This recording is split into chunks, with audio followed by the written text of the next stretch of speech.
Welcome to the Whiskey Congress. Honest, open talk dedicated to speaking the truth to those who are open to hearing it. Black, white, right, left. Most importantly, honest, bold, and fueled by good whiskey. In Whiskey Veritas, we are Whiskey Congress. Join the evolution.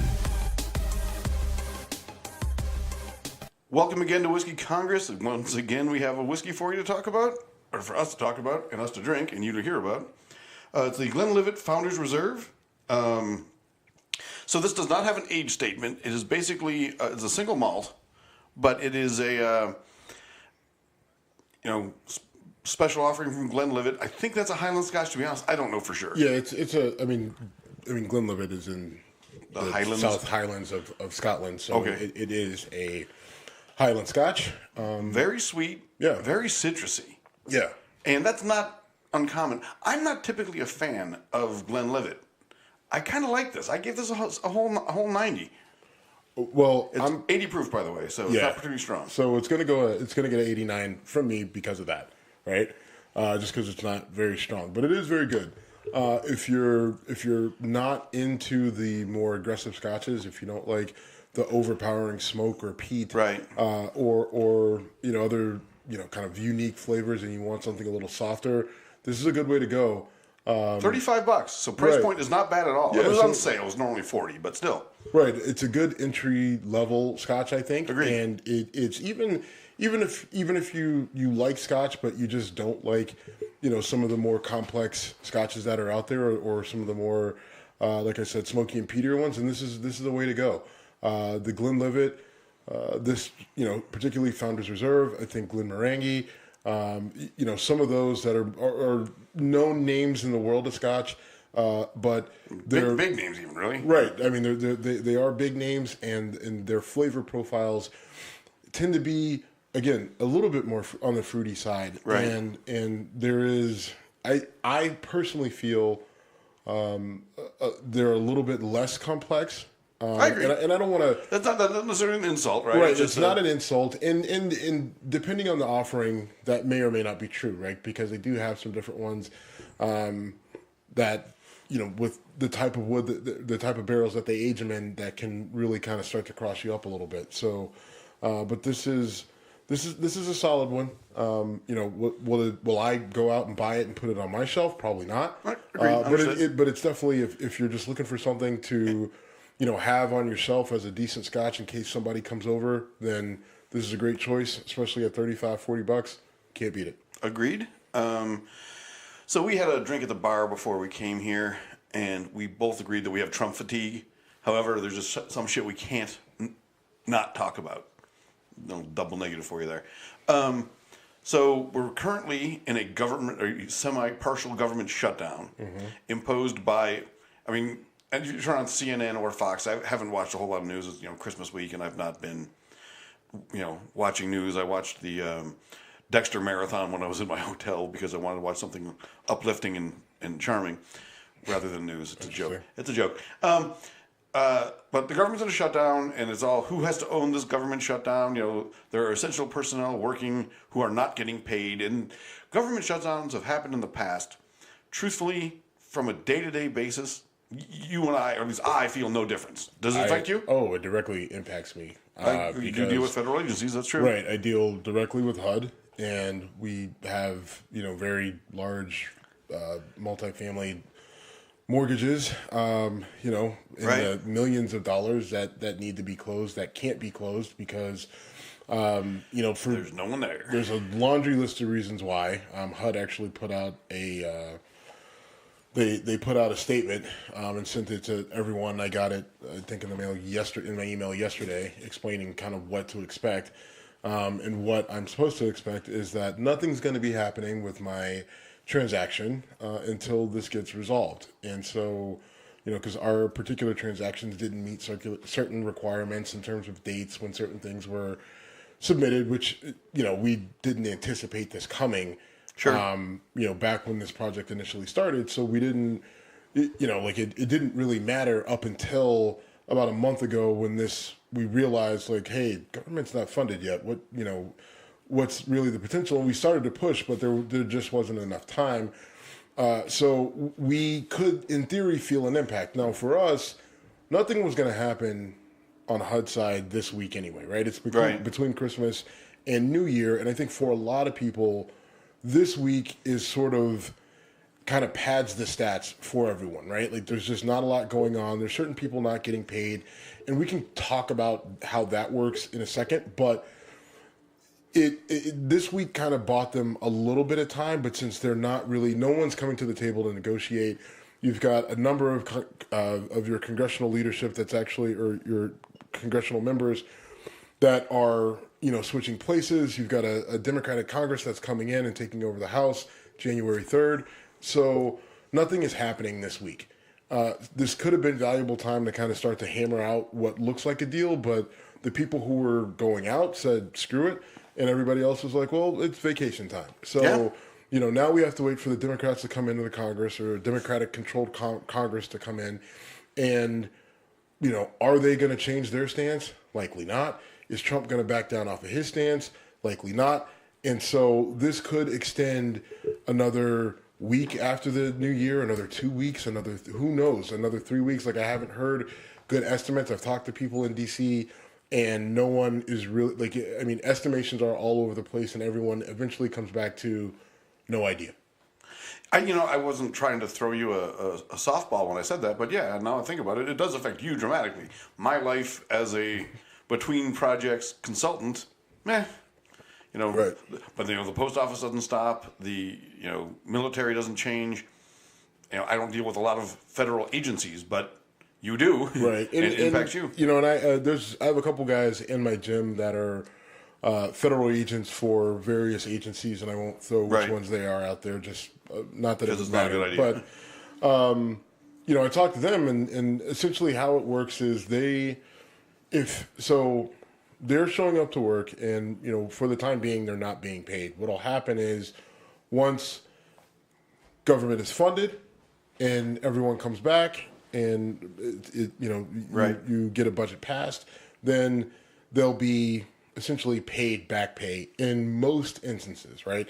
There are a few instances where they won't, specifically if, let's say you had vacation time, if you had vacation time and you take that vacation, then one, you can't come back to work until the shutdown is over, and two, you don't get compensated for so even though it's paid leave, it's no longer paid leave. Now you're just off, essentially, until the government comes back, and you won't receive that pay for that time that you're off because it's. Do you lose the vacation time too? Do you know? That I don't know. We do. I probably should have asked that, but I don't know. Either way, it sucks. But I think you do. But I don't know, and I don't know the specifics, so I don't want to. I shouldn't speculate. But so I have a buddy. He got time off, and he was supposed to go down to South Carolina, and he said, well, now I'm stuck here. He's like, my wife and kids are, down in South Carolina. I'm here. I show up to work, and, they have the option to technically work from home, but given the type of agent he is, that's an interesting concept. Okay. We'll say it's an alphabet agency that could deal with some form of alcohol or nicotine or guns. But you're not going to name the agency. Right. Well played, Steve. No one's going to crack this code. Right. So I just thought that was interesting. But so there are people around me that I see that it does impact, and he's not overly worried about it because he knows at some point in time he'll be made right. But up until then, he's saying, like, listen, I saved money. We all know that this could happen. There were whispers about it prior, so people were trying to save money appropriately. But the reality is, if it extends too long, then, he's got a mortgage. He's got, his wife's car payment and things like that he's got to take care of. And, no one is going to accept, hey, the government's closed, so, can you just take a rain check? Although it feels like they should. Right. And, if I'm if he's paying a mortgage, so no bank is going to give you any sort of leeway. But if I'm a landlord, I might be willing to, look at the situation from a, big picture. Might, but there's no legal requirement that you do it. There's none. And you hope that people in that position do the right thing. But who knows? So there are people who, while it doesn't affect you directly, and this this affects my deal, but it doesn't necessarily affect me. Like, no one's going to come down on me and say, why didn't you, like... Right. But say, oh, yeah, the government was shut down. But those people that are working, like, they are... How about the people that need to live in those dwellings eventually, right? Well, this doesn't affect it. I mean, because no right. matter what happens, I mean, it's... You're moving forward. And it's right. just Well, you know, it's just a matter of timing, and they're not in a dire situation. So, you know. But. So, again, I don't want to bash Trump too much, but I'm talking purely just like as a statesman and as a person. It's pretty clear from the show I don't like him as a person. His Christmas tweet was the douchiest thing I've seen in a long time. Wait, hold on. What's going on in this country is a disgrace, but Merry Christmas. Yeah, and so a lot of this. So this is stemming from the wall. Like, I know, and it's, you know, we need to. He's saying that we need to build a wall. Democrats are saying we don't need to pay $5 billion for said wall, and it's very frustrating on both ends. You know, I'm pretty neutral on the wall. You know, you're dead set against it. I am. Democrats are saying it's a waste of time, and it's a waste of time and money, and it just. I don't necessarily I don't know. You in the past said, "Let just do it." So right, I believe disagree it with you because I think that it's not. I don't think this is a hill worth dying on for Democrats. It's a bad look, and your argument is not. It's not overly sensible, right? I mean, now here's no offense taken, in case you were wondering. Well, you know, it's because the reason why the argument is insensible is because Democrats aren't offering a great solution, right, to the problem. They're saying we're not building a wall, period, right? Right. And so, but to me, the wall is not a solution to anything. Oh, okay, fine. But in reality, it's a more complex situation than build a wall, don't build a wall. Trump says if you build the wall, all problems are solved. Democrats say don't build a wall, there's no problems to solve, right? Like I didn't say there's no problem to solve. I'm not saying you, I'm just saying in general, right? I mean, I don't think they're saying that. Democrats does not solve the problem. Democrats are not doing a good job of presenting, one, how it doesn't solve the problem, and two, what can they do, what can we do as a country to deal with the problems that we have? So one, let's identify what the problems are, right? Drugs, human trafficking, illegal immigrants. Illegal immigration, right. Right? Illegal immigrants, drugs, human trafficking, those are your big issues that, you know, Trump is touting, and those are issues that we all know are problems in the country. Now, let's start with illegal immigration, right? Most of your illegal immigrants in this country came through legally with a visa, overstayed their visa. That is a fact, right? Now, we do have a number of people that come into this country illegally, right, that are undocumented, right? And they do different things. Some of them work and, you know, they work in agriculture or they work in hospitality and things like that. And so we're saying that those people are problematic, right? Even though a percentage of those people come here for seasonal work, they work and they go back to Mexico. But we're saying those people are a problem, right? Where you come out on that doesn't necessarily matter. But then you have the other group of people, right? Your MS-13 and your gang members and all that stuff. And apparently, right, they're, you know, like those are the people that, you know, there's just millions and millions of them pouring over the border, and so that's who we have to stop. Right, the reality which is a falsehood. Right, the reality is a very small percentage of people, of those type of people that are coming over, but they are out there, right? And there's enough of them where any time that an illegal does something, commits a crime, it's going to be blasted by your conservative, you know, right-wing media as, look, this is why we need if we had a wall, this person wouldn't be here. Is that true? I don't know, because we don't know how he fucking got here, to be honest. I'll go so far as to say, if someone is that dangerous of a person, hopping over a 10-foot wall is probably not beyond their means. I don't know that. Right? I don't know that. I don't know if they sell 12-foot ladders in Mexico. Okay, I don't know how this wall is going to be constructed. I've seen a number of different prototypes. I don't know if it'll be scalable. Will it be razor wire? Will it be electric? I don't know. Will there be gun turrets on it? I don't know. Right? I mean, so this whole idea of like you build a wall, they can build a taller ladder. Yes, allegedly, supposedly, but we don't know that. Right? Okay. But would you be comfortable living in a country that had gun turrets on a wall at their border? Maybe I didn't phrase that question well. Would it bother you if that was the case? I would not. I honestly don't care. Okay. Jim, here's the thing. The whole thing with illegal immigration and this wall is so far off of shit that matters to me. It doesn't. Build it, don't build it. I don't care. It doesn't impact me. It doesn't. Now, people are, you know, conservatives are losing their, if you get stabbed and raped by an illegal immigrant, you will. Okay, but there's no illegal immigrant that's coming to attack me. Sorry. I mean, that's a one plus of being a black male. Nobody really... Black male in Cleveland. Right. Like, the only people who don't like black males in Cleveland are other black males based on the statistics. Right? So, I'm not going to get killed or raped by an immigrant. Right? Like, no, neither... Right. Like, it's not a threat to me and my family just based off of demographics. It's just not real.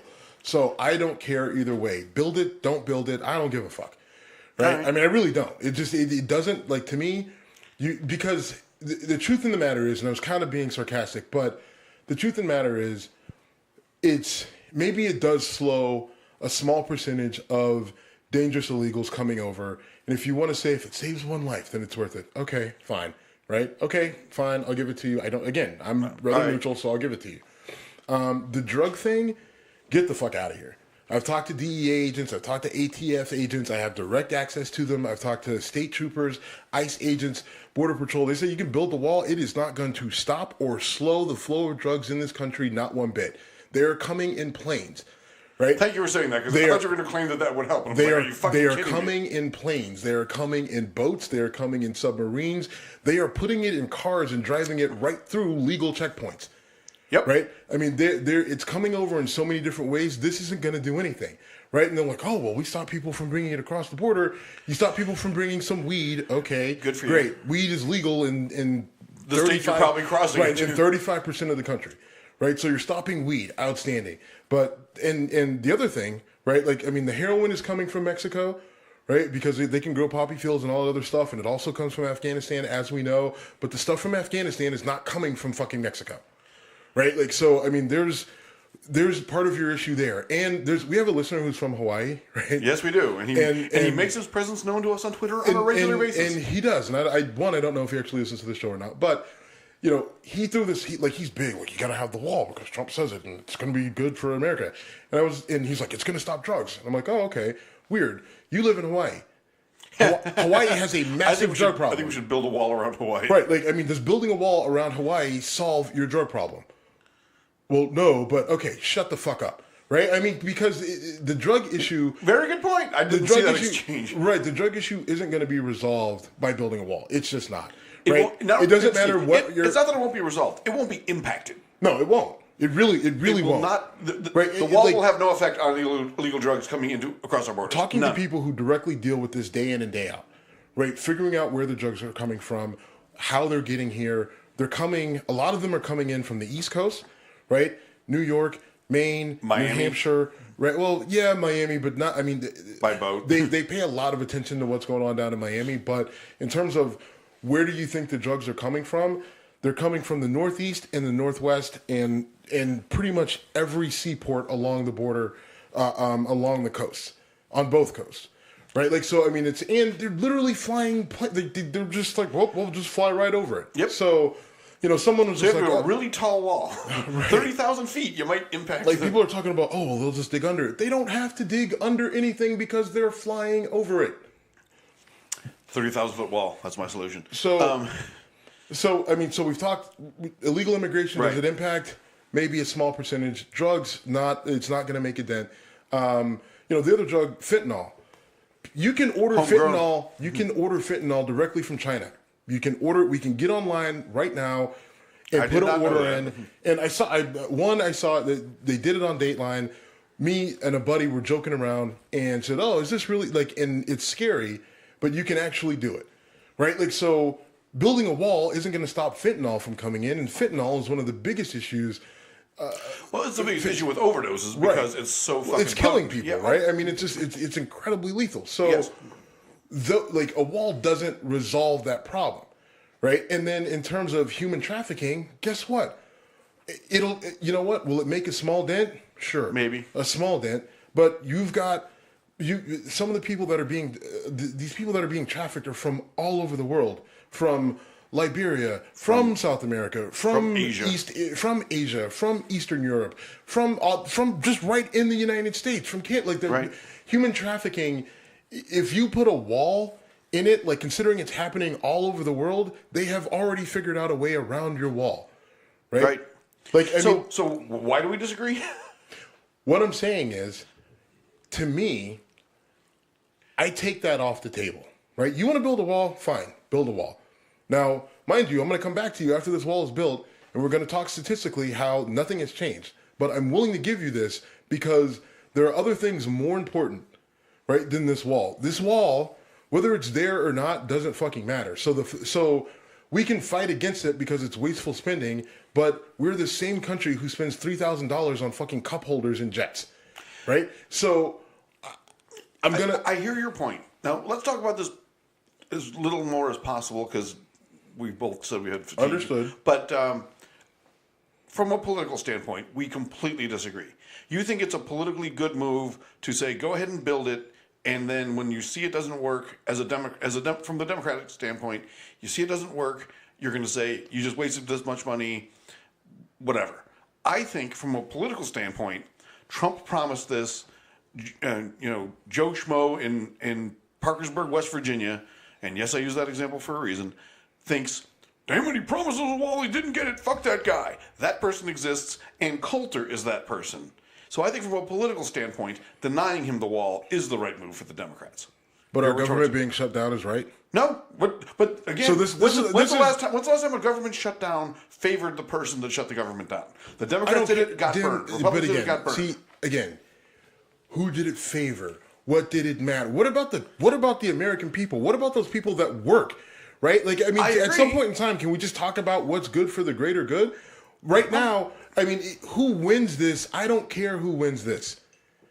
Right? Like, people are just, we talked about whether it's beneficial or not. And if Trump's not going to listen to reason, the MAGA idiots aren't listening to reason. The Dems aren't listening to reason. Right? Like, they think that they have they think that they have all the information, but they're not using it. Right? Like, I haven't heard Chuck Schumer or Nancy Pelosi actually talk about the percentage of opioids that actually come across the border and where opioids come from. I have not heard them talk about how human trafficking is happening everywhere, and putting a wall up just in the middle of a random spot isn't going to do shit. I haven't heard them say a goddamn thing about that. Right? Like, I haven't heard them. On that point, you're dead on. I haven't heard them present an argument that makes sense as to why this wall isn't going to help. They are just saying we don't want it because you want it. And that, to me, is not healthy. If they're going to start talking about actual reasons why it doesn't make sense and things that we can do to make it better in terms of restructuring our immigration laws, right? Changing them so that they make sense, so that we have a better understanding of them, right? So that everyone, like people on the border right now, the people who work for immigration control and ICE and Border Patrol and everything else, they said, listen, we don't know what to do, right? Like, if you look at some of the regulations and some of the laws that are in place, they are having trouble making sense of them. And Trump goes through, he does these executive orders. So this is against this. So what do we do? I agree, and I would say that I am not saying we shouldn't patrol our borders. I think we should be using Border Patrol agents. We should be using drones. Protecting the borders and having the wall are separate issues, in my opinion. But I think there's some places where having a physical barrier, fine, have it. We already have a physical barrier. We have it through a lot of California. Right, we have physical barriers. Physical barriers that stop vehicles are a good idea for lots of places. You can stop a vehicle without building a fucking wall and spending $18 billion. We're getting caught up in the word wall. That's the problem. True. You're getting caught up on the word wall. Right. Like, some places we just flat out need a physical barrier on our border, and that doesn't make it some sort of totalitarian state. It doesn't. Right? I mean, it's not for what it's costing. I think. How do Chuck Schumer and Nancy Pelosi and the Democrats? What does this do for them, right? All this panders to their base. It does. And Trump's pandering to his base. And it's doing nothing. Guess what? All of this, like, your borders aren't any more secure. Right, true. You have a government that's shut down. Right. Right. All these problems that we just talked about, they still exist, and we're doing nothing to address them. Right. So if my solution is this, like, listen, I'll give you $5 billion, and $5 billion isn't going to cover the cost of this wall. Of a wall that goes down the entire border. It's not going to cover a tenth of it. Okay, so again, what are you fighting it for? If I'm Chuck Schumer or Nancy Pelosi, I'm fighting it for purely political reasons, which I'm not saying I respect or I don't think it's the right thing for America. I don't, and it's not the right thing for America, and that should be end full stop of the conversation. It should be, but it's not, and it hasn't been since I was born, and maybe April of 1971, things changed, I don't know, but the politics have come first for a long time, and it's gotten much worse in the last 20 years. But here's the game. Okay, fine. We started this show as Steve and Jim Fix the World While Drinking. Right. Right? So here's my solution to fix the world. What you're saying is, well, politics come first. That's just the way it is. And I agree with these people's politics, so that's the way we should go. That's not what I'm saying. That's not everything. What that's actually what I said what is, you're if saying. I'm them, that's what I would do because of that reason. I'm not saying I agree with it. And I'm saying if I'm them, I'm trying to actually solve the fucking problem. Okay, but we both know they're not. Right? I'm calling Chuck. Call him. I'm calling Amy Schumer. She's pregnant. Never mind. Amy Schumer's pregnant? Oh, yeah. No, she is. She's not only pregnant, she's posting videos of her puking from morning sickness. Oh, okay. That's hot. So we can't ignore a story that's been in the news that at least 2 children have died in ICE custody. And I'm not going to point fingers. It's a horrible tragedy, obviously. My only thing is that from the perspective of America, having young children die in our custody is really bad. It makes people hate us, and understandably so. I think we're putting these ICE agents in a terrible spot because they're not trained to be child. Okay, before we even get into all that, first of all, I don't know what this kid's issue was. Like, I mean, I read the story. They said he was presenting with like a cold, and then they took him, and then he, was spiking a fever. They took him to the hospital. He got discharged. He got worse. He went back. Kid died. We don't know nearly enough. Agreed. To get into it. But it is a bad thing for America. Yeah, listen. Someone dies in custody. It's a bad look. Now, at the same time, we don't know what the situation is with the kid's health originally going in. I'm not pointing fingers or calling anyone a murderer or anything, but it's just not good for anyone. No, it's not. And again, that's another reason to get to the table and say, what are we doing? Right? We have thousands of people that we're just detaining. Yeah. So how do we resolve this? How do we prevent this? Right? Does a wall prevent this? Right? In this particular instance, because you had a caravan of people that came up, because that's something that wasn't, I don't think, promoted by George Soros. I think that was something completely between, the country where they came. What was it? Ecuador, where it started, Nicaragua. Yes, Nicaragua, and Venezuela, and there you have people down there. And maybe, I don't know. Maybe it was George Soros. Guatemala, I don't know. But no, there was a report that you had a group of what you would call essentially revolutionaries who said, in order to kind of fix what's going on down here, whether in these various countries, it wasn't just one, there were multiple countries, and they said, we need to get as many people as we can to leave and exit the country and head for America because that's how bad it is here. Right now, that's the case of most of these folks. They're fleeing horrible. And the conditions are terrible. So the question is, how do we prevent that from happening? Right now, Trump says, build a wall and stop giving him money. Well, okay, that's one way to go about it, right? And maybe that's not completely wrong, right? Additional border security, additional physical barriers, yeah, that's one way. But obviously there's something deeply, deeply wrong in these countries. So how do we make it better? Cutting off aid to them, that's one way. But I think you're also inviting Russia and other countries to kind of come in and start to gain control and get just in closer proximity to us, which I don't think we want. So I think that it's a more complex thing than just build a wall, stop funding. Doesn't it boil down to, my initial reaction is to say, end the drug war. That's too simple of an answer. But fix the way we deal with the fact that cartels in those countries are incredibly powerful and incredibly wealthy based on drug trafficking, most of it, if not the vast majority of it, coming into the U.S. So fix that problem, get their control of those governments out of the game. Don't know how to do it, but that's the answer. I don't know the steps that lead to the answer. But that's what's driving this whole fucking thing. Yes. And Nicaragua and Guatemala, and when Costa Rica is not nearly as bad, actually it's really nice, but all those places, they have natural resources that are fucking amazing. They're beautiful. They could be a tourism hotspot if they didn't have the fucking war going on inside their own country, fueled almost entirely by American consumption of mostly cocaine. Yes. Okay? All right, can we just... So, I guess... build the wall, MAGA. I guess no more cocaine after the show. God Damn it! I've got a good stash. We're good. Kilo? No, I don't have any cocaine. Are you fucking kidding me? First of all, I said my vice ends at whiskey, and we've talked about whether or not my vices will be expanded at some point. But let's move on to other stuff, because America has Trump fatigue, and we just contributed to it. You brought this to my attention. So the oldest man in America passed away at an age of 112. So in other words, twice as long as I'm going to live. Yeah. So, Richard Overton was 112. He was an Army veteran. He fought in World War II. And, those are both amazing things. But right. The things that caught my eye, he said he would smoke up to 12 cigars a day.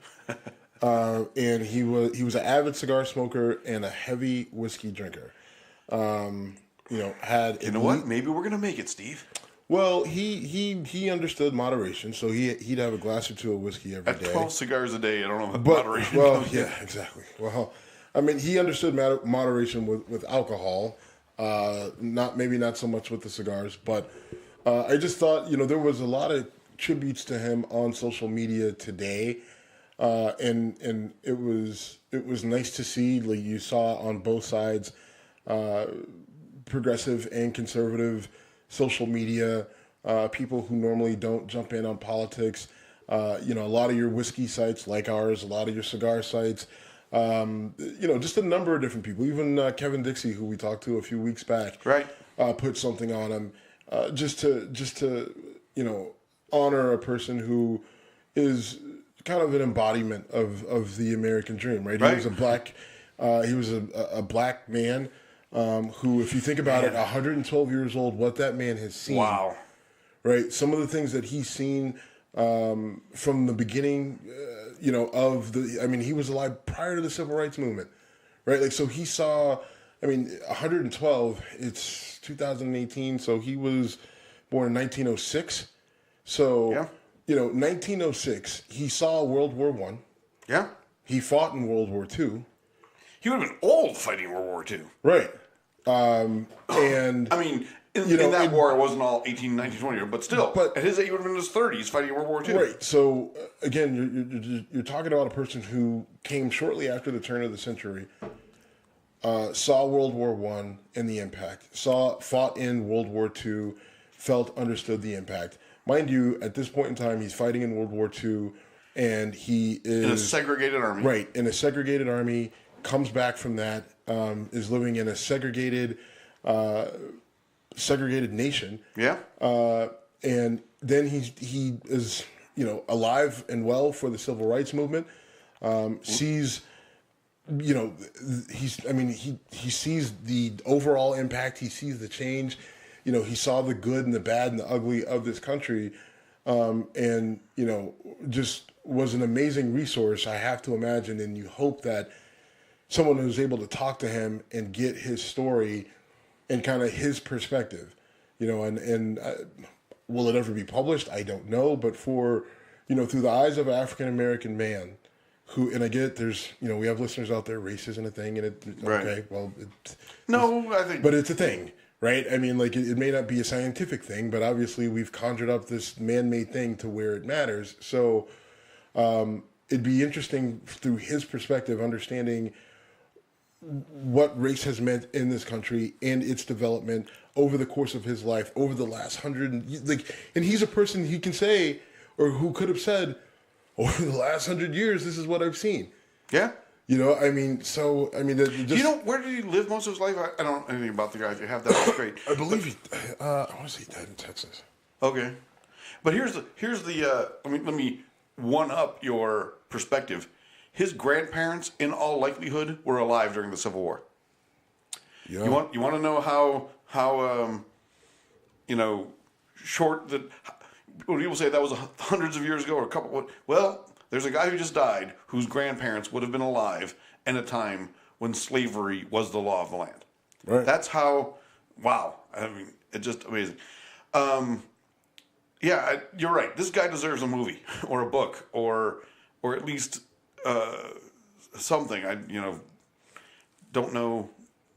I don't know what the right way to historically classify what happens when you're 112 years old in 2018 and what you've seen and what you've been through as a black man in America. But it's compelling. And I mean, we just saw today there was a guy in Portland, Oregon, a black man in Portland, Oregon, who was making a phone call in a lobby of a hotel and was told, he checks in, does his thing. He's at the hotel. He's making a phone call in the lobby, and a security guard sees him and says, "What are you doing here?" He says, "Making a phone call." And the guy says, "You have to go." And he said, "I'm staying here." Well, we watched the video. Not anymore, you're not. They call the police. Fortunately, this guy did not get arrested and or shot, but he was kicked out of a hotel all right, guys. in 2018. All right, so this is what I'll say. This to you is a much bigger deal than it is to me. Really? Yeah. I mean, it's just, Okay. I mean, listen, this shit happens. It's okay. I'm shocked you're saying that, but go ahead. Well, I mean, the reality of the situation is, if you're black standing in a nice hotel, you're not expected to be there. This is a DoubleTree in Portland, Oregon. Okay. This isn't the Ritz-Carlton. Listen, DoubleTree's a nice hotel. They're very they're comfortable. nice. They have the cookies. When you go They have in, the those chocolate, cookies? the chocolate chip cookies or oatmeal raisin. Either way, they're both delicious. They have the lemon and lime water right there. So did the Hampton that I stayed at in East Well, Aurora, New York. it's also a Hilton property. That's why. Oh, is it? Okay. But the DoubleTree is a pretty decent hotel. 3.5 star hotel, whatever. There's a certain expectation that if you're not, there's certain places where you don't expect to see a black person. Yeah, that's just the reality. That is so fucked up, Steve. No, it's not fucked up. It's not fucked up. Is it? Is it really that fucked up? Right? Like if you see an area, like if you've got a predominantly white area, right, where there aren't a lot of black people, and there's just a random black person standing in the lobby, right? That person's not expected to be there. Is it right? I'm not saying it's right. Okay, but thank you for that. As a black person who travels a lot, Yeah. right, spend a lot of time in hotels, I was often asked, "Excuse me, sir, are you staying here? If not, you need to move." Let that whole sort of thing, and it's but just like when the answer to the question, "Are you staying here?" is yes, that should be the end of the conversation. I fully agree, but sometimes it's not. And listen, I'm not saying that. I'm not I know saying you're that not saying it's right. I'm not saying it's right. I'm not saying the hotel is right, and I'm not saying that guy shouldn't be pissed. But there's a certain level of expectation, right? That this shit just fucking happens, right? I mean, it just happens. Now you can't, as a black person, these things happen.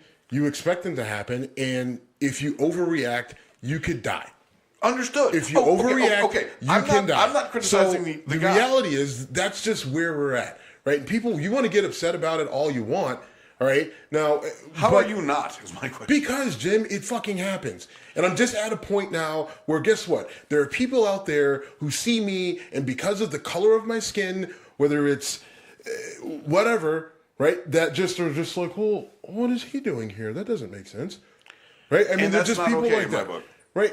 Is it okay? No, but I'm not what am I going to do? Go fucking protest? No. Hold on. I think we're on two different avenues of this discussion. I'm criticizing the asshole security guard who approached him in the first place. Fine. You're saying that happens? Fine. I'll accept that. But when he says, "I'm staying in this hotel," and they're saying, "No, you're not anymore," and the police show up and escort him out the door and say, "We'll help you find another hotel room," and he's like, "Yeah, thanks, I'm good. Go fuck yourself." He said, "Thanks, I'm good." I threw him to go fuck yourself. Why does the fact that he was told you can't say... They took him to his fucking room to collect his goods. The police took him to the room and said, "Get your shit and get out of here." And that's okay? It's not okay, but why I didn't mean... the police come in and say, "This man paid for a hotel room. He's an American citizen. Whatever. You don't get to kick him out just because he was in the lobby." I saw the video. Here's the deal. Honestly... How are you not furious? Because that's a y'all problem. I'm over it. As a black person, you know what? You know what I do? I record the incident, Which I you did? document it, and I say, this is what happened. And then I let you guys figure it out. Because And you guys is... You fucking white people. White you people, guys okay. figure it out. That's a All y'all right. problem. That's their problem, right? It sucks for him in the moment, and whatever action or recourse he has, I say take it. Sue the fuck out of Hilton. I am a Hilton Diamond member. That's fine, I've but seen a lot of Hiltons. I'm beyond the point of just being outraged by all this sort of stuff, right? Because I've got like one. So what I do is you fight this battle over here, right? That particular guy, you take whatever recourse action that you can against that particular hotel, and you get it to the media. You let the media blow up, and I let people like you react. Okay. Right?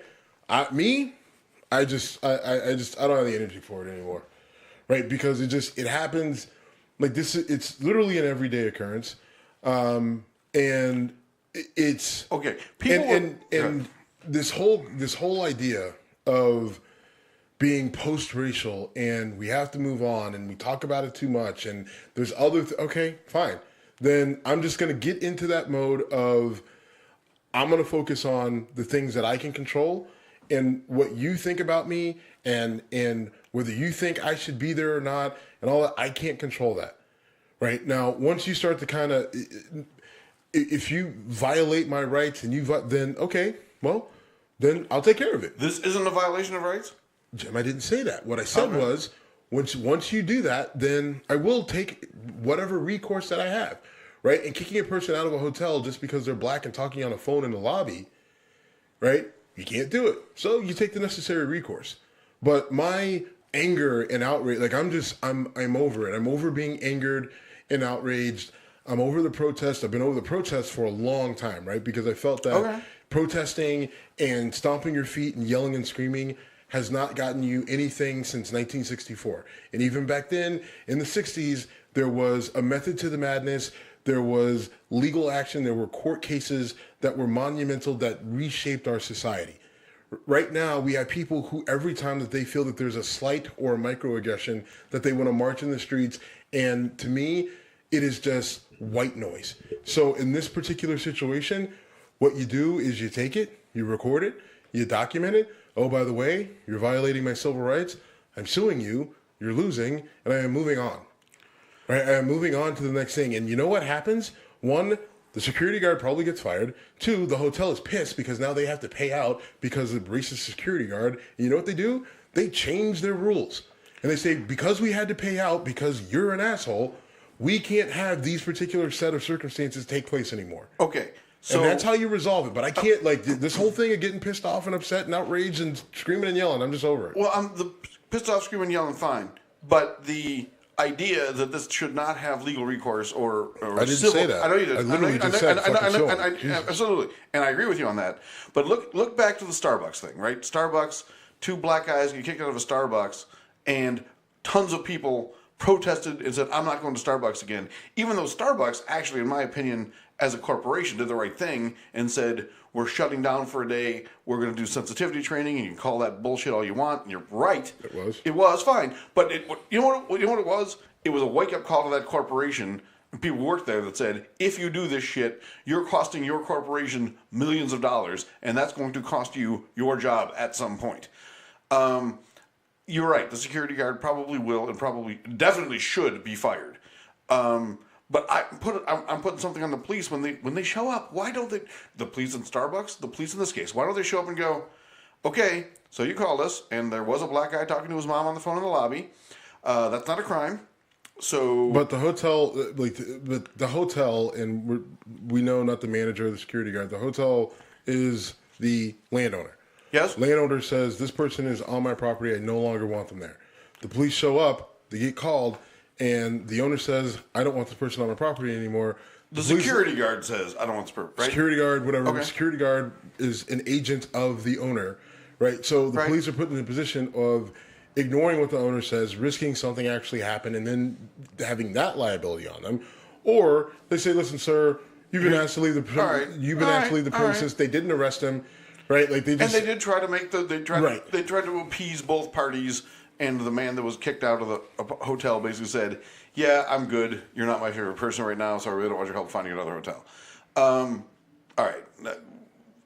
I mean, good. I appreciate the discussion. I'm a little surprised that I'm more outraged than you, but you expressed why, and that's fair. I mean, like, it just... There's certain things that you just come to expect, right? And it sucks. And you can criticize me all you want and call me the racist, but like, listen, all I have is history. I'm not calling you a racist. I know, but what I'm saying is all I have is history. Right. And the history of this country, and even my own experiences tell me that there's a good chance that a white person who's giving me a leery eye is giving me said leery eye because they don't trust black people.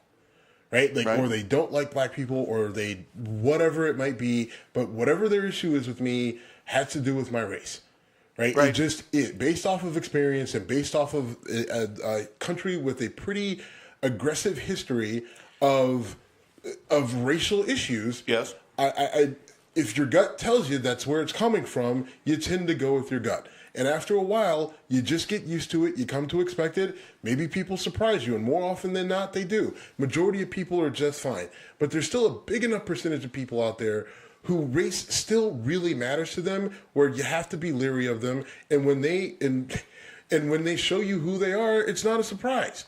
Right? I'm not it's saying just it's not. A surprise. It's not a surprise. I'm saying, and here's the deal: I'm not gonna fucking burn the house down anymore for fucking racist asshole security guard at the DoubleTree, right? I hear your point. You take the necessary recourse to deal with that particular person, right? You let the corporation know that this particular person is costing you money, right, as a corporation, right. And if that's okay to you, right, then the market is going to deal with you appropriately. But you need to know, I'm going to let the world know, and then I will let you guys do what you do. Okay, well, in this case, what I hope happens, so we've talked in the past about, a black person gets shot by the police and their, family gets a $4 million settlement.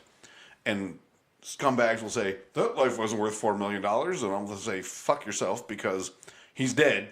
But, at least his family gets it. And that is a fucked up way of thinking. This guy's going to get paid walking out perfectly fine. And I hope he gets $10 million from Hilton. I hope. I'm not saying it's going to happen. I hope he gets to retire and then do something activist and say, this is how fucked up the situation was. Because in my opinion, I don't think you understand how difficult it is to prove intent based on race in court. Okay. Unless somebody said, hey, you, black guy, what are you doing here? Get out of here because you're black. He essentially did. Essentially, and did are two different things. All right. And proving that, it's a pretty I don't think this ever goes to court. I think Hilton realizes we don't want this to be the next Starbucks story. No, maybe. Now, if you're talking about a settlement, yeah, I'm sure if Hilton were smart, they're going to get the fuck out of this as fast as they can. They would. And you can call that, whatever you want, but, tell your security guard not to be a racist asshole. Then there's that. Okay.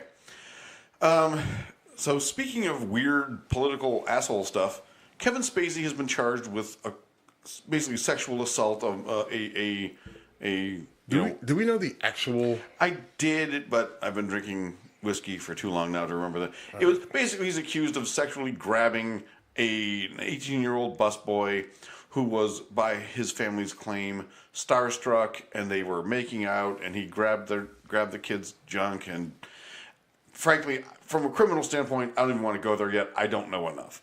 However, from a weird standpoint, Kevin Spacey is charged with a crime. He handles this by sending out on, I think it was Twitter and maybe other venues, but it's on YouTube. He sends out a video of him in the character of Frank Underwood from House of Cards saying, I never did this. You know what I've gotten away with? You know I'm not going to get busted. That's a terrible accent. It's actually pretty good. He basically said, I've gotten away with stuff that I did. Do you really think I'm going to go down for something I didn't do? And that's a really weird way to defend yourself from sexual assault allegations. I don't even know if you and I take something different from his creepy video that he put out about, what is it? Let Me Be Frank, I think is the name of it. I believe that's the name. You know what? I had forgotten that. I watched this video like 3 days ago, and I'm watching. All right, let me be completely frank. I love Kevin Spacey as an actor. He is one of my favorites. I started a company based on the name of a character he played, not because of a fanhood for different reasons. But anyway, he is one of my favorite actors of all time. He's a phenomenal actor. And now you can make the argument that phenomenal actors are great because they're fucking crazy. But for him to get out there and do a video explaining why he's not going down for this is fucking weird. Period. Yeah, that's the biggest thing. Kevin Spacey was a pretty good actor. There were a number. Pretty good. Yeah, I liked House of Cards. Usual Suspects, one of my favorite movies. I learned to appreciate American Beauty. I love it. Although I held a grudge against that movie because I think it won Best Picture over The Hurricane. No, I don't think it did. Hurricane got beat by Gladiator, and then Training Day won the next year. Because that was the makeup call, Russell Crowe versus Denzel. Maybe so. But either way, I think to me, him being charged, like if you look at the things that he's been accused of, this is not a surprise. It's a little bit bizarre because it's man on younger boy and it's, of legal age. In this he case. was legally. He was. I think the guy 18. was 18, so right on the cusp, and that there's something uncomfortable It's creepy about and that. ugly. I'm not arguing with that. Because if it was however old he was, at the time that this happened, I guess he would have been in his 50s, right? Yeah, because it wasn't that fairly long recent. ago. It was fairly recent. It was in 40s or 50s. I think it was like 2016. So I think he's not that much older now. That's correct. So yeah, so and the kid 50s, is right. 18. Just think about if that were a girl. I think people would be a lot more incensed about the actual crime itself. So I think he's getting a little bit of a pass on that. And this whole video to me just really shows you the level of narcissism, the ego, and the really sociopathic nature of this particular person. Again, I can separate the Art real from the life, artist, right? The real life asshole from the actual, and say yes, I did like House of Cards, and yes, Usual Suspects, and yes, these movies, but he is someone to me who is dangerous, right? He's got a relatively high intellect, and I think that he's clearly got some screws loose in his head. That video confirmed it for me, and I think that you got to figure out a way to get this guy off the street. I that level of I'm gonna do a video telling you I've done all sorts of shady shit, right? But I'm gonna do it in the form of a character who's been killed off of a show and make all these claims. Come on, just don't be a fucking fanboy and just look at what this guy is. And he's a fucking sociopath. And he's dangerous, allegedly, I guess, because we don't know if he's... Yeah, I think you're pushing that a bit too far. Okay, because you like him. I do. But even... Because you like him. Hold on, no. But if you just look at it... If you did the same thing to Vincent D'Onofrio, who I give zero fucks about, I would still say... Who's also verifiably crazy. Okay. All right, he stopped working on whatever Law and Order show because he literally had a psychotic break. So I pulled a random name out of the air. All right, you know what? Fuck this shit. Steve, almost at the new year, football playoffs. This Sunday is big for your team. Let's talk some sports and then drink a little more whiskey and stop yelling at each other because tonight's been contentious. Yeah, that's your fault. That's fine. Fine. That's my your fault. Okay. All right, so first of all, I was in Buffalo for Christmas, and one of my aunts, who's a huge Bills fan, said, I think Brady's finally done. And I told her, shut up. I've been waiting for the demise of Tom Brady based on what may or may not happen for 10 years. And that son of a bitch is Jason from Friday the 13th. He will not go away. I will not bury that son of a bitch. And again, I respect him. He's a great fucking player, but I hate his guts because he's Tom fucking Brady and he's ruined my team's life. No, he hasn't. Your team's been fucking terrible. My team's been terrible. Even if there was no New England, they'd still stink. Fine. Now you're being a dick. Well, no, just because you're right. Listen, I've got a bigger beef with Tom Brady than you do. I've lost to him. Steelers have lost to him in the playoffs, AFC championships, multiple AFC championships, right? I mean, I got a Hall of Fame quarterback with 2 Super Bowls who theoretically could have 3, 4, 5 himself, but they keep losing to the fucking Patriots, right? And Peyton Manning's got that same beef with the Colts. So sure. My thing is, and my dad is a diehard Steeler fan, obviously, because he is the one who kind of created the monster that I am. But me and my dad had this conversation, and it was really a come to Jesus moment for him, where I told him, I said, Dad, listen, we both hate Brady, right? We both have the Tom Brady voodoo doll, and yet it doesn't work.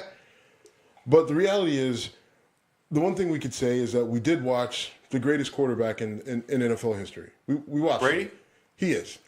I could argue it. I would go John Elway, but okay. You can't. John Elway won 2 Super Bowls at the end of his career. That's not the whole. Okay, fine, factor, but he is an all-time great. No debating that. I'm not gonna like as an actual football fan.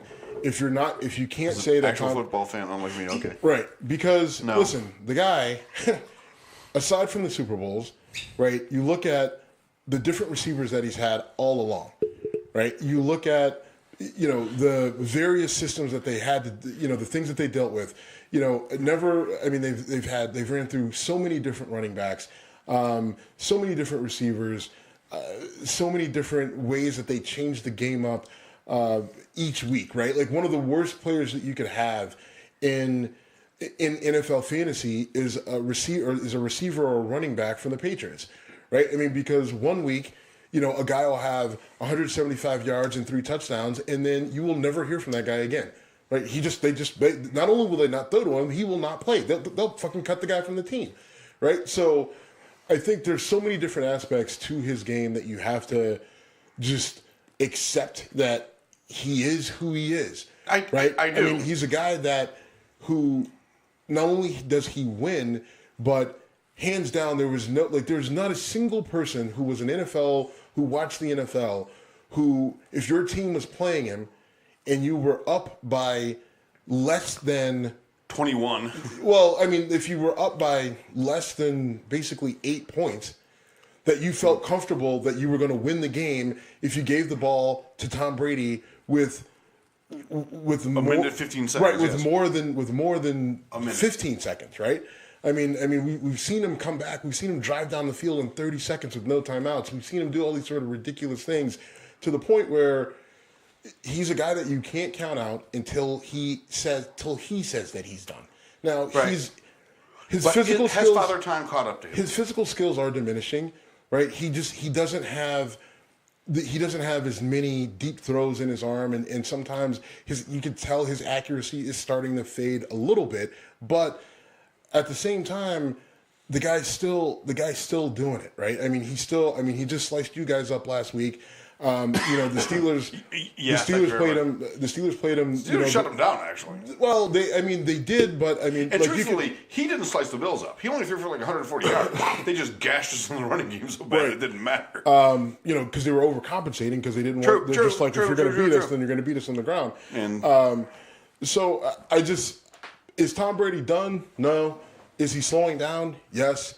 Is the end near? I mean, it depends on what your definition of near is. I mean, can he play for another 2 years? I think he can. Can he play till he's 45 like he wants to? I don't think his body will allow it to happen because I just think that part of that team itself is diminishing. Gronkowski is just so beat up. I don't know how many more years Gronkowski plays. Man, he is a shell of himself. Right. Like, he is a physical beast. He is the Hulk. I mean, 6'7", 250, athletic as fuck. And he has been irrelevant on the stat line for weeks. Because he's broken down. Right. He's broken down. So he's damn near retired. Right. I mean, and they knew it because they threatened to trade him, or they didn't threaten. They tried to trade him, and he said, "If you trade me, I'll retire." Right. So when you look at it as a whole, the team as a whole, and you see some of the things that are happening, those are the things that are going to directly impact Brady, which a younger him could have overcame. Right? They could go out and they could draft a new young tight end, or they trade for somebody and they'd bring them in and they could revamp the offense. But the issue is, the reality, you don't have a lot of time left with Tom Brady. you can't build a team around him now. You have to start to build a team that can still be successful once he's gone in the next 3 years. And those worlds are starting to collide. And, listen, they still won their division. Yeah, well, they won a division that has Miami as the second best team. But and look, my team's in there. I get it. But either way, sucked as division for. But they won the division. Again. They're in the playoffs. They're in the tournament. Away, yes. So if you're in the tournament, you got a chance. Yes, yeah, absolutely. So, so let me ask you a question about this, and then we have more sports to talk about. If the Patriots lose in the first round of the playoffs, does Tom Brady retire? No. Okay. I'm curious. I think you're right. I don't think he will. I'm just curious if at some point he says, you know what? I've made this much money. My supermodel wife is worth $100 million. Me and Bill Belichick aren't on the same page anymore. Gronk is broken down. I'm going to go live life. I don't think that will happen, but I'm not ruling it out. And I want to throw one thing out there from a personal point. Kyle Williams, the Bills defensive tackle today, said he was hanging up his cleats after the season. I'm a huge fan of that guy as a football player and as a person, and I'm bummed that he's leaving, but I get it. And he has been a Buffalo Bill for his entire career, and has sacked Tom Brady, I think, 6 or 7 times. All right, sorry, snuck that in there. But Kyle Williams was it was a 5th round pick out of LSU and made a 13-year NFL career last that long, and was just a really cool guy in the community. So. Throwing a random tribute out there. So he's not James Harrison, but kudos to Kyle Williams. All right, so after that dick move, let's talk about the Steelers this week. So the Steelers are in trouble, brother. No shit, Jim. The Steelers are definitely in trouble. Well, listen, what they did was they gave up control of their own destiny by losing games to Denver and Oakland, and a game that they could have won against San Diego and lost.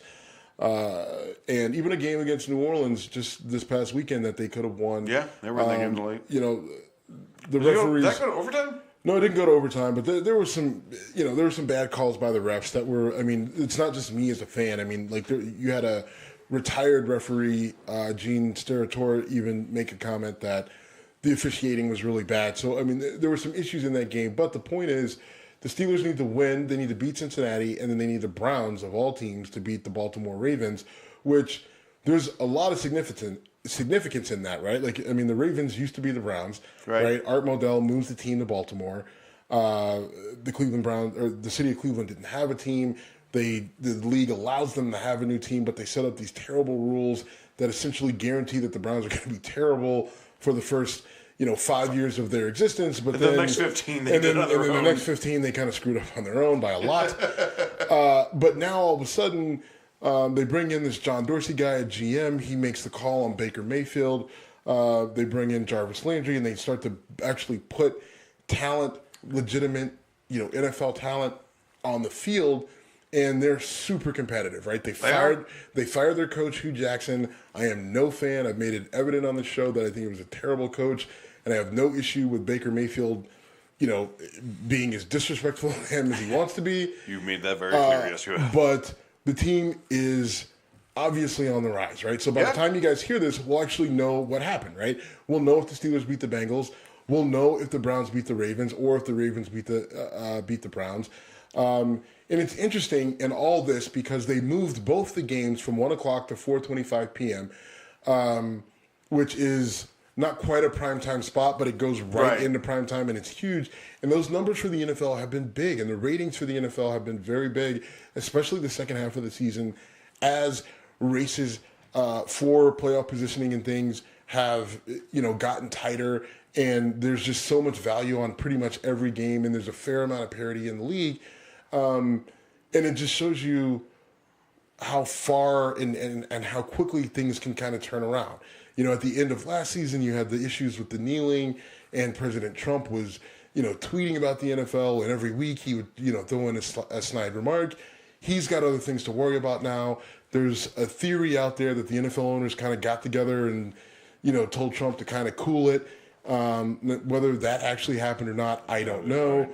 But we don't have the president talking about the NFL anymore. True. There's only 3 guys who are really consistently kneeling in the NFL. 2 of them played for the Dolphins, and you've got Eric Reed, who was a part of that lawsuit with Colin Kaepernick, who ended up getting signed by the Carolina Panthers. So you only have 3 guys kneeling. Media's over it. No one's really talking about it. Now it's just back to football. Ratings are up. Revenue and all that sort of shit is going back up. And, football right now is pretty much king again. And here's the funny thing to me. As it should be. Here's the funny thing to me. It's really hard to get Browns fans to cheer for the Pittsburgh Steelers. The only way to do it is to fuck the Baltimore Ravens. We had a few drinks at the bar before the show, and Browns fan bartender Doug, our buddy, was like, "You're a Browns fan this week. Now you actually cheer for the Browns unless they're playing your team," right. and so do I. But and this week in particular, Cleveland fans would love to see them be the ones to knock the Ravens out of the playoffs. And rightfully so. Yeah, absolutely. They got the team yanked from them in 1999 or 98 or 94. Sorry, 5, somewhere in there. It was 96.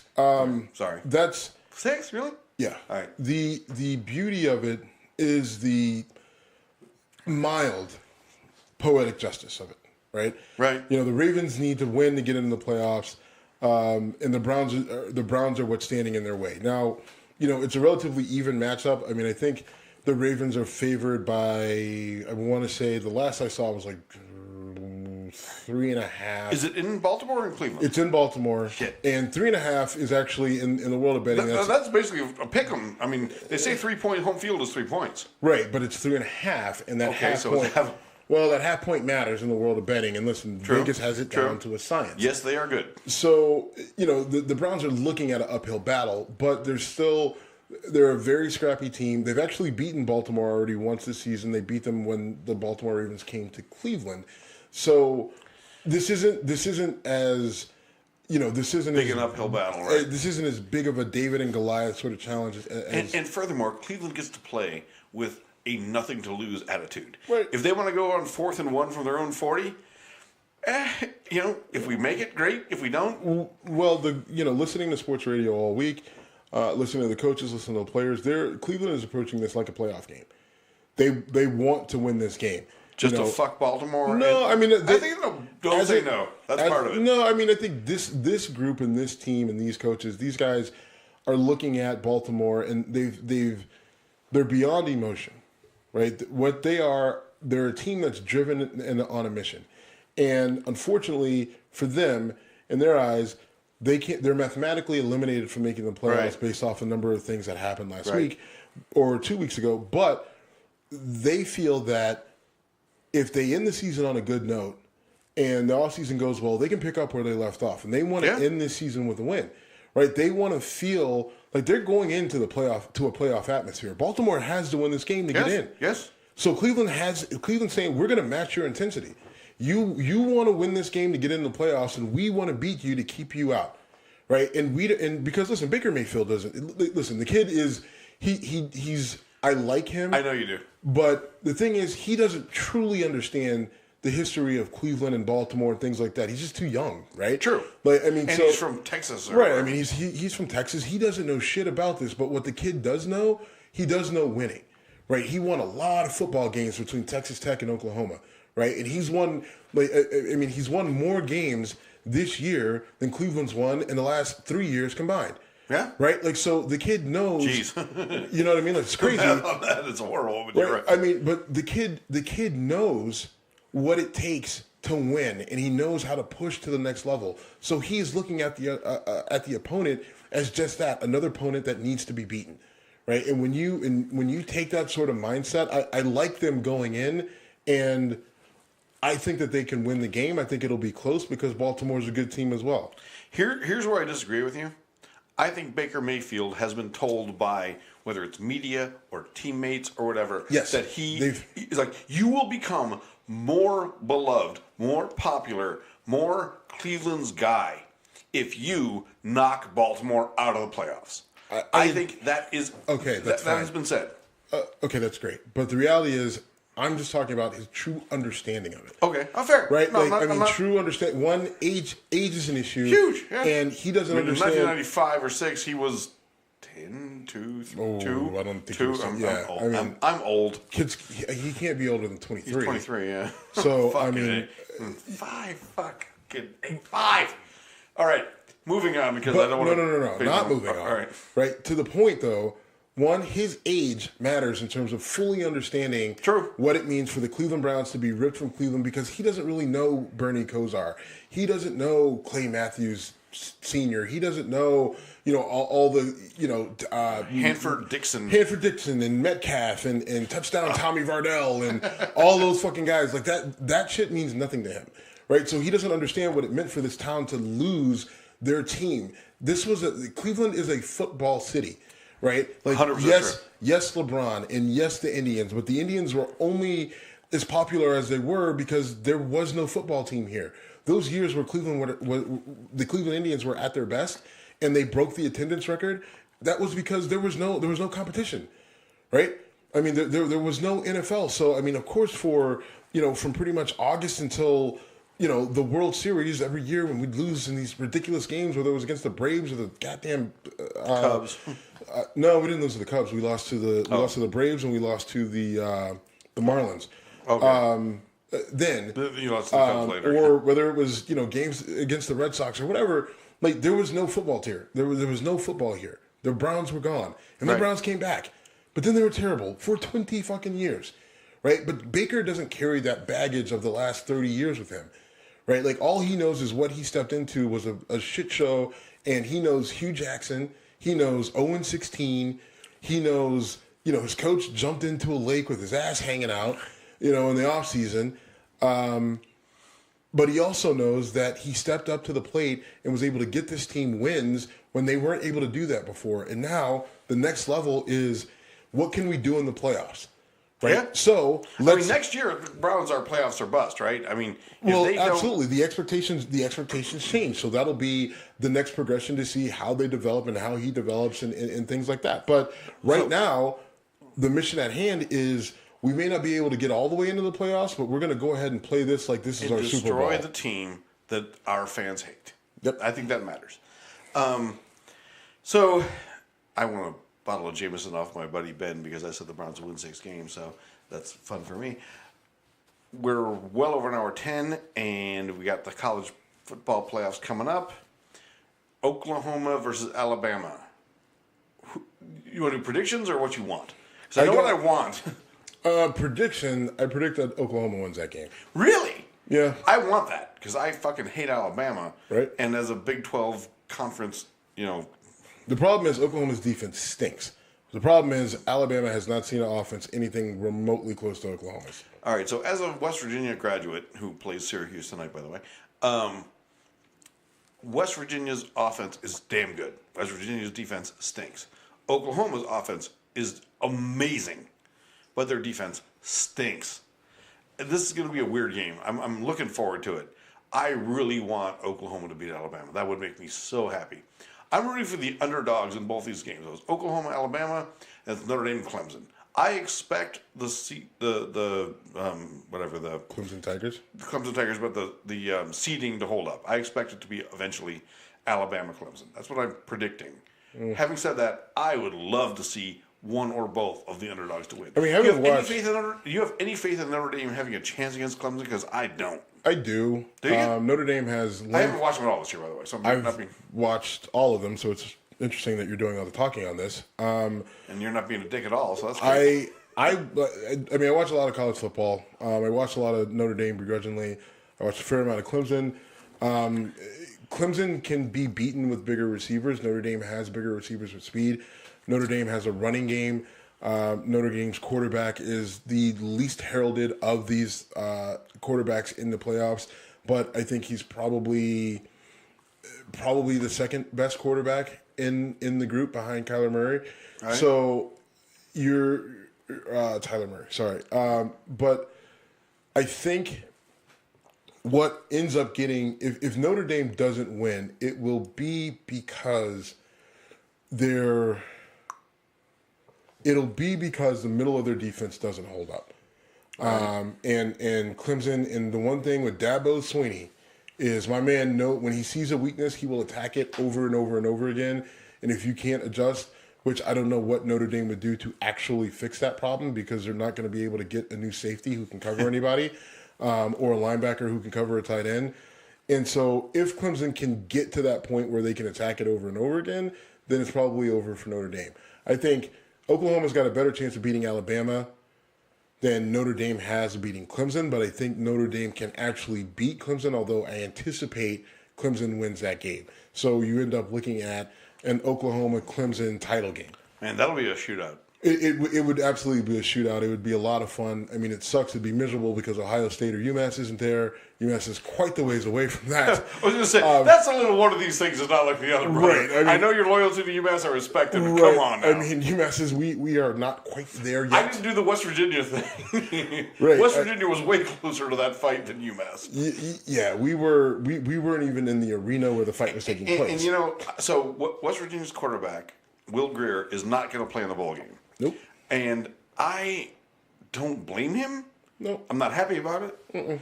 But, all right, we should wrap this up. However, Dwayne Haskins is playing for Ohio State now. He has not declared himself eligible for the draft yet. Will Grier has said, fuck it, I'm focusing on the draft. Good luck. I was home in Buffalo. My cousin who went to WVU with me was not furious, but was very upset about this. I'm very torn. Because if I'm Will Grier, I'm doing that. Your future is based on how you play in the NFL or how you're drafted in the NFL. And playing this bowl game means nothing from a career perspective. Having said that, I'm annoyed. I want him to be there. I'm about to contradict the fuck out of myself and say that, you know what? It might be best for the West Virginia program for him not to play. Because the backup quarterback is now the starter. He's a junior. And he's now spent a week with the team preparing for this game. This bowl game it's December 28th. So it's not like this is the bowl game that determines the national championship or a playoff spot.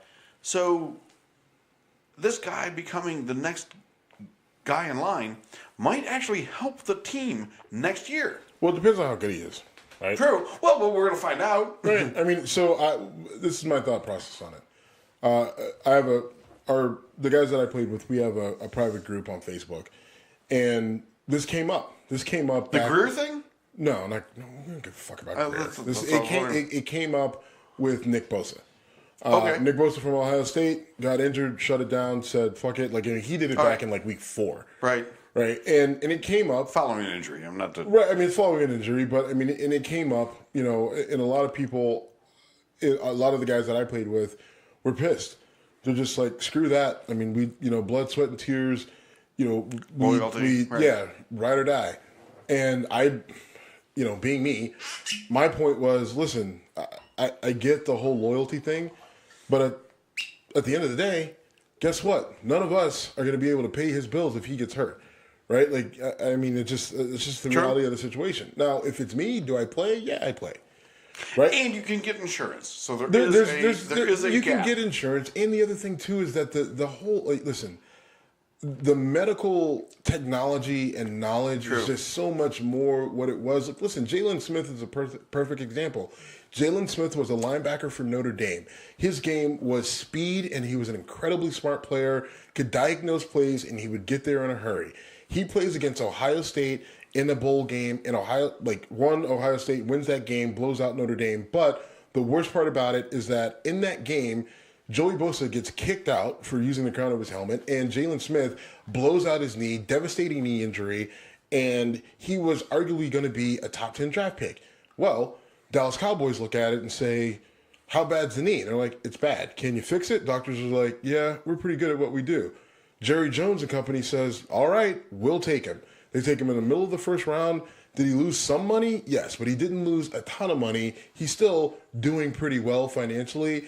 And, he came back, and he's one of the best linebackers in the league. So, all that to say, an injury in the NFL now isn't what it was 10 years ago. Or right? 20. Well, I mean, I'm just saying... The term career-ending injury doesn't get said anymore.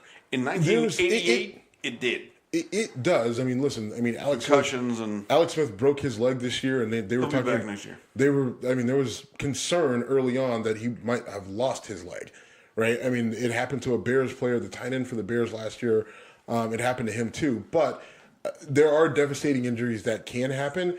But statistically, most of the injuries that happen are not going to limit you, are not going to slow you down, and most teams, if they're confident in terms of the doctors, or if their own doctors, right? I mean, because if they're going to draft you, let's say, fuck it. This is where you're going to go have your surgery. Or this is going to take care of it. We're going to take you in the first round, and then we're going to handle your rehab. And yeah, we're not going to get you for this year. We'll figure out something with your contract from a medical standpoint, and then you'll be good to go that second year or whenever you're ready. So the whole thing with the guys not playing, I guess part of it, I guess I'm going to contradict myself and say, just fucking play. If you're that good where you're going to go in the first round, the injury that would have to happen for you to lose that first round status would have to be devastating. And I mean, agreed, incredibly devastating. Willis McGahee in 2002, 3, whatever, got his leg destroyed against Ohio State in the national championship game. Yes, and was drafted in the first round. Right, by the Buffalo Bills. Which was a bad decision for a bunch of different reasons, though. All right, brother, let's wrap this up. Yep. Last show of 2018. Sure. Whiskey Congress has been around for 2 years now. Well, 1.5 years. Hope you enjoyed it. Hope you enjoyed the whiskey. We are at Whiskey Congress on all social media. Jim at Whiskey Congress. Steve at Whiskey Congress. You want to email us? We're out, brother.